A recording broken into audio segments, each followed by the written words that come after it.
Muchas gracias, buenos días a todos y a todas. Todavía me revelo ante el todes, no lo voy a hacer.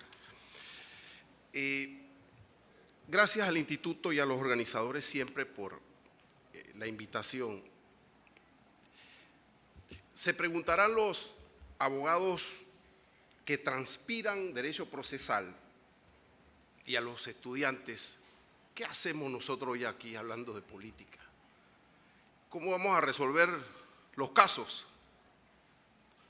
¿Y por qué razón el instituto abre una franja para hablar de democracia? Esto en estos congresos es materia extraña, no pasa siempre. Y por ello es importante justificar el tema. Y lo primero es que el instituto invita a dos prominentes politólogos panameños, a Richard y a Harry, y nos pone en perspectiva de la realidad panameña. El tema que se me asignó me permite escaparme de la realidad panameña, de lo local. Pero debo justificar por qué tenemos que hablar de democracia, precisamente a los procesalistas. Si no entendemos que alguien con poder va a tomar las decisiones sobre las reglas del juego del derecho procesal desde el poder, entonces solo vamos a ser destinatarios, los abogados, sujetos pasivos de lo que ocurre en otras esferas. Y me voy a hacer de una metáfora de Isaías Berlin, un pensador letón, pero que vivió en Inglaterra. Y Berlin divide a los seres humanos precisamente en un elemento y un concepto de cuán curiosos somos. Y dice Berlin, hay dos tipos de seres humanos. Los erizos, la gente que necesita obligatoriamente, mentalmente, fijar los acontecimientos históricos, ordenarlos,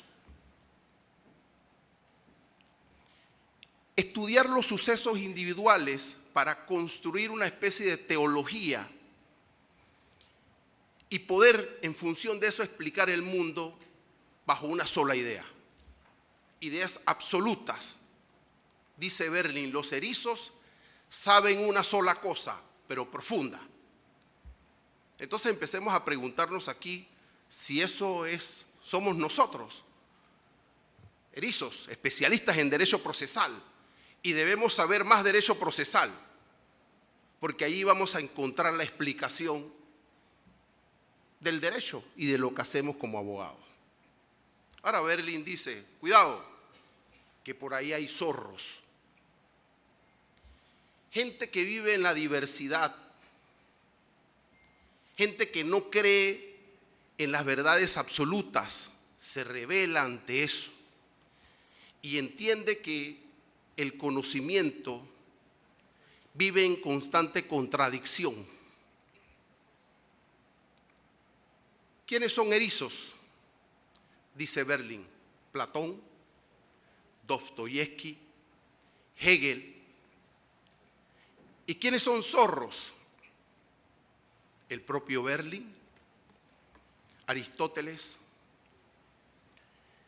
Montaigne, Shakespeare. Entonces, ante ese panorama de querer encontrar verdades absolutas y no salir de nuestro estado de confort y buscar en la dinámica de lo interdisciplinario, se justifica lo que hoy estamos haciendo aquí. Pero a Berlin lo acompaña un físico catalán y les pongo las obras para que las revisen. El pensador intruso, Jorge Wagensberg, un físico. Y Jorge parte de la idea de que los intelectuales, los académicos, nos andamos moviendo solo en paradigmas nuestro es el paradigma del derecho procesal. Ese es nuestro ámbito de discusión y de debate.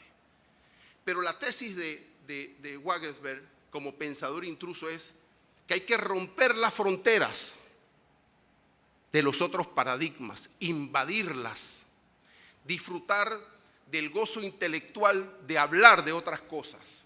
En este caso, la política, la democracia.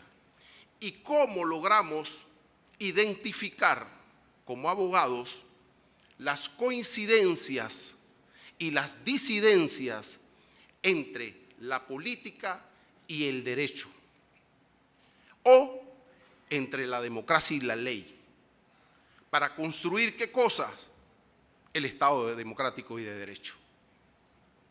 Hemos pensado que ese es un asunto solo de los políticos, pero cuando usted habla de la construcción del Estado democrático y de derecho, se requiere de la inteligencia de la abogacía.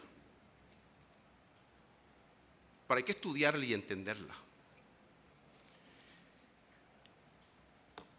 Cuando uno empieza a hablar de democracia, uno cree que esto, y más los jóvenes menores de 30 años que han vivido en democracia, que esto lo regalan, que esto ha sido sencillo, que esto siempre ha existido en la historia universal. Y el señor Samuel Huntington ha estructurado una especie de organización sobre procesos democráticos y habla en la historia de 3 olas de democratización. Parte de la idea de la construcción de la democracia estadounidense a partir de 1789 con la ratificación de su constitución. Ese modelo constitucional norteamericano sienta las bases de la ingeniería, de la arquitectura, de los pesos y contrapesos. Y para Huntington, esa base fundamental empezó a funcionar. Pero cuando empezamos a contar, dice, la primera ola de democratización, resulta que de 1789, con la experiencia norteamericana, hasta 1922, es decir, 133 años, solo existían 29 democracias en el mundo. Ojo, 29. Entonces, en 133 años, 29 democracias. Huntington dice que con la llegada de los fascismos de principios del siglo XX, se generó una decadencia sobre los procesos democráticos.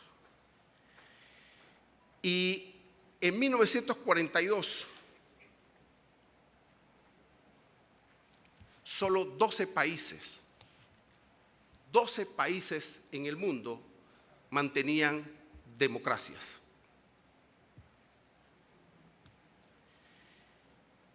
Cuando se vence el fascismo y el totalitarismo de la Segunda Guerra Mundial, en 1962 se apertura la segunda ola de democratización y existen 36 países democráticos. ¿Qué pasó con eso? Pareciese que todo estaba resuelto después de una conflagración mundial.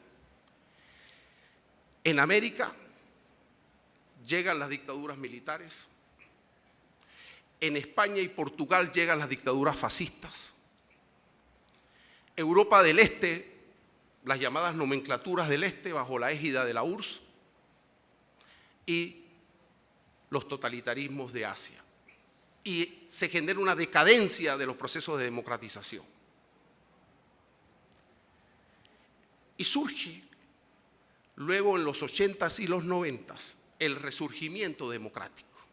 Desaparecen las juntas militares, Brasil 85, Panamá en el 89 y así sucesivamente.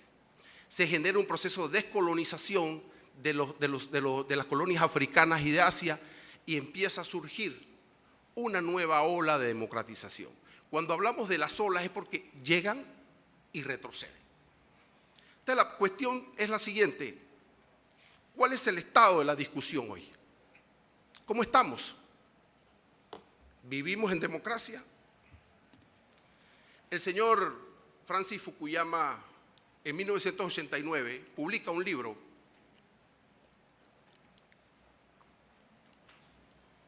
El fin de la historia y el último hombre.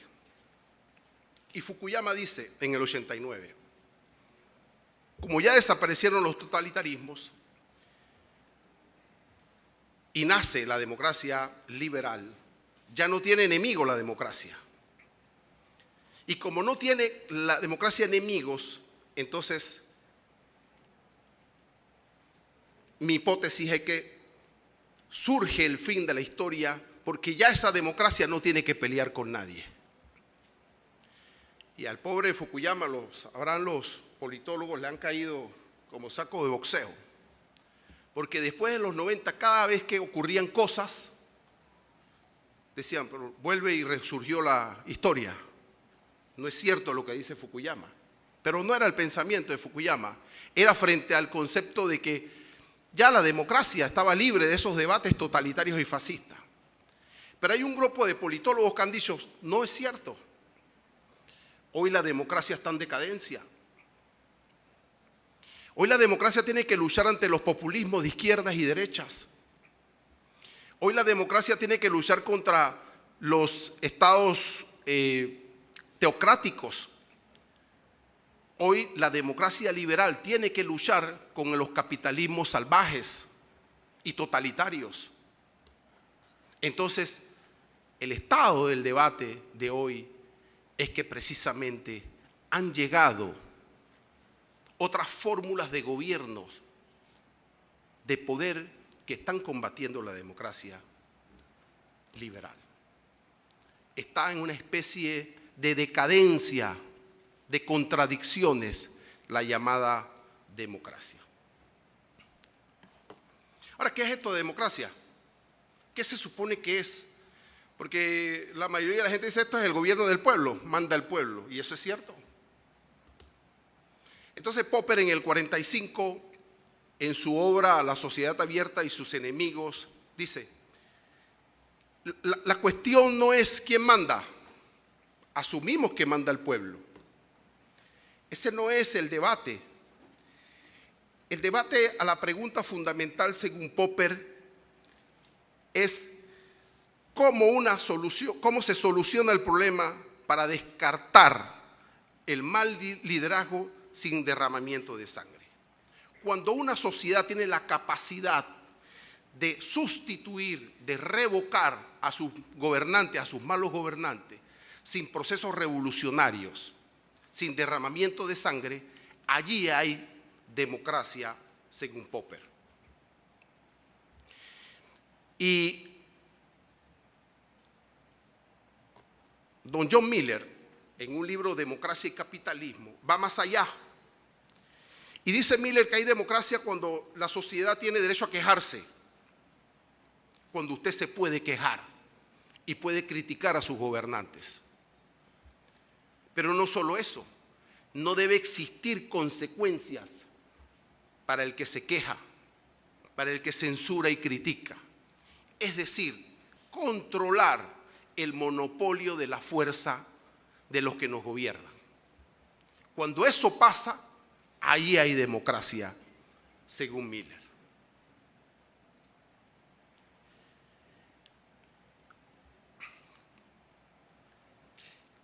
Cualquier sistema de gobierno, democracias, aristocracias, dictaduras, todos procuran una especie de equilibrio entre la eficiencia del sistema y la legitimidad del sistema. Esos son criterios fundamentales para estudiar teoría política, teoría del Estado, sistemas políticos. Cuando se estudia la eficiencia del sistema, la pregunta es, ¿cómo se solucionan los problemas de la sociedad? ¿De qué forma? ¿Existen soluciones rápidas y prontas para los problemas de nuestra sociedad? ¿Es eficiente nuestro gobierno, nuestro sistema? ¿Resuelve rápidamente los problemas? Si llegamos al plano nacional, ¿por qué hay que estructurar una mesa de diálogo alterna a la Asamblea? ¿Por qué es eficiente la institucionalidad democrática del país? ¿Por qué no? La respuesta es salta de bulto. Entonces tenemos que ir construyendo ante el problema de la eficiencia canales y espacios para resolver nuestros problemas. Hoy los jubilados y los que están por jubilarse y los jóvenes están al pálpito sobre el problema de la Caja del Seguro Social. Eso es un problema de la eficiencia de la democracia. ¿O esto solamente es ir cada 5 años y votar? Algunos piensan que sí, que es un asunto meramente electoral, procedimental, de reglas electorales. ¿Y cómo resolvemos nuestros problemas? Y un problema de legitimidad, si esas soluciones que se establecen son reconocidas por los destinatarios de esas soluciones, del pueblo. Entonces jugamos con los equilibrios de la legitimidad y de la eficacia en democracia. Son dos conceptos permanentes y latentes. No solamente llegar con el voto de la mayoría, porque parte del discurso de la clase política en general es que yo gané las elecciones, es que ellos no buscan votos. Hay una legitimidad formal, pero nosotros no estamos cuestionando la legitimidad formal, porque esa no nos ha funcionado y no nos está funcionando de cara a la solución de los problemas que se dicen va a resolver la democracia.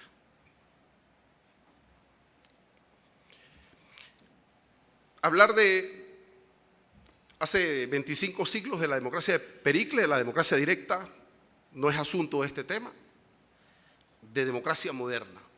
Y de democracia moderna, Tocqueville dice, cualquier elemento de la democracia debe acompañarse con una cultura, una actitud del ciudadano patriótico, informado, activo, solidario y dispuesto a involucrarse en los asuntos públicos. Tiene que existir esa cultura en la sociedad, porque hablamos de la clase política como si fuera gente de otro lado, pero esa es gente de nuestra sociedad. ¿Y qué pasa con nosotros? Es parte fundamental cuando hablamos de democracia moderna, la actitud, la cultura, la forma, pero para poder participar hay una presunción. Tenemos que informarnos, tenemos que educarnos sobre los problemas de debate. Eso es básico. Cuando la Asamblea nos llama para debatir el proyecto de ley de extinción de dominio, pues hay que estudiarlo, contextualizarlo. Cuando se critica específicamente por qué está tan demorado el caso Odebrecht frente a los otros países, porque aquí tomamos una decisión de política judicial de aplazar la implementación de los sistemas procesales. Pero esa decisión no la tomaron los abogados, esa decisión la tomaron los políticos. Entonces, se requiere ¿qué cosa? De la participación activa de todos nosotros, del compromiso fundamental para poder participar en esos espacios que la democracia nos tiene que brindar. Las contradicciones de la democracia, muchas. Pero ¿cómo se supone que va a poder reconciliarse ese llamado de la participación democrática de la ciudadanía? ¿Cómo? Si tenemos instituciones opacas, secretas, no nos brindan información. Los canales formales para participación democrática son reducidos. Pida usted una cortesía de sala en una junta comunal. Pídala. Vaya a las comisiones de la Asamblea Nacional. Si lo invitan y usted habla, los diputados están chateando. Entonces, si lo invitaron, deben ponerle atención de lo que usted va a aportar ¿En función de qué? En función de lo que se está debatiendo, de su información, si es coincidente o disidente. Entonces, eso es cómo logramos conciliar el llamado, decirle a la gente hay que participar en no necesariamente en los partidos políticos, en las cuestiones públicas. Pero tiene que haber también ese espacio de equilibrio, de apertura en la información. Las vistas presupuestarias, que está el diputado Juan Diego, es el tema vital. Ahí es donde se disponen los dineros de todos. Y pareciese que esa materia no es fundamental, es fundamental. Ahí está. Entonces, sí, participación con esa cultura de poder permitirle a los ciudadanos con respeto atender sus cuestiones. Mi tema es el modelo representativo, la democracia representativa.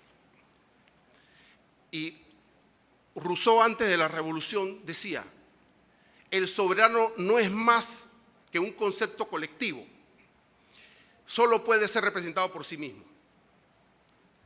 Desde el momento que delega la soberanía, la perdió. Rousseau no creía en el modelo representativo. Y Víctor Considerant, en Principios del Socialismo, va mucho más allá. Si el pueblo delega su soberanía, la renuncia, ya no gobierna, es gobernado. Oh pueblo, delega tu soberanía, te garantizo un destino opuesto al de Saturno. Tu hija serás devorado por tu hija, la delegación. Desde que delegas, es decir, desde que vamos a las urnas, renunciamos a nuestra soberanía. ¿Cómo pedimos cuenta? Cualquiera puede decir que esta tesis es anarquista, subversiva. No, hay remedios, pero esa es una gran verdad. Antes y después de los procesos de elección. Y el consultor Jaime Durán Barba habla de la crisis del modelo representativo cuando dice, ojo, han llegado las tecnologías, Google, YouTube, Facebook, y estas tecnologías, ¿qué están haciendo? Permitiendo una comunicación horizontal entre todos nosotros. Usted es emisor y receptor permanente de mensajes. Antes lo invitaban a la Plaza 5 de Mayo, al meeting, a escuchar al líder político, a generar su mensaje y su visión política. Y después de ese mensaje usted tenía que recibirlo, interpretarlo y aceptarlo. Es decir, la lógica Le quedan 2 minutos, licenciada Ruilova. Gracias. La lógica de la democracia representativa era aceptar verticalmente el mensaje. Desde el plano horizontal, usted se convierte ya en un sujeto activo para conectarse, para hacer llamados, para reclamar derechos, para visibilizar problemas y encarar directamente al poder político. Esa nueva realidad de la tecnología hace al ciudadano más activo, siempre y cuando no utilicemos el Instagram para ver la vida privada o qué foto se tomó el otro, pues, si es que está de viaje. Entonces, ahí hay un elemento fundamental que genera un cambio cualitativo en el concepto de democracia representativa. Podemos ser actores. Lo han hecho los países árabes desde la tecnología. Si usted puede resolver sus problemas, encararlos y visibilizarlos, ¿para qué necesita a uno que lo represente políticamente? Ahora, ¿cómo resolvemos esto? Desde dos perspectivas para finalizar. Desde la democracia deliberativa, que entraña la posibilidad de abrir el juego político, de creer en la cultura del debate, pero no para imponer mi idea, ni la de pocos, para que en los espacios de debate se anticipe la participación ciudadana. Usted tiene, antes que tomar decisiones, llamar a la gente, a los que están interesados en la colectividad. Eso es previo al debate. Y no generar deliberaciones o debates cuando ya las decisiones están tomadas. Pero la democracia deliberativa con participación es un elemento que va a aportar al problema de la crisis de la democracia representativa. Y el otro elemento es la construcción de la llamada democracia jurídica, el juez constitucional. El juez constitucional que va a desmitificar al representante político y le va a decir, sí, tienes legitimidad política por el voto, pero aquí hay reglas que seguir. El poder está controlado y censurado desde la ley que ustedes mismos construyeron. Es democracia deliberativa y Estado de Derecho los acicates para equilibrar el problema de la democracia representativa. Antes de la Revolución Francesa, el poder se justificaba y se legitimaba porque los reyes decían que venían de Dios ese poder. Después de eso, los reyes de Dios, la nobleza de las tierras. Después de eso, el asunto de la legitimidad quedó circunscrito al voto.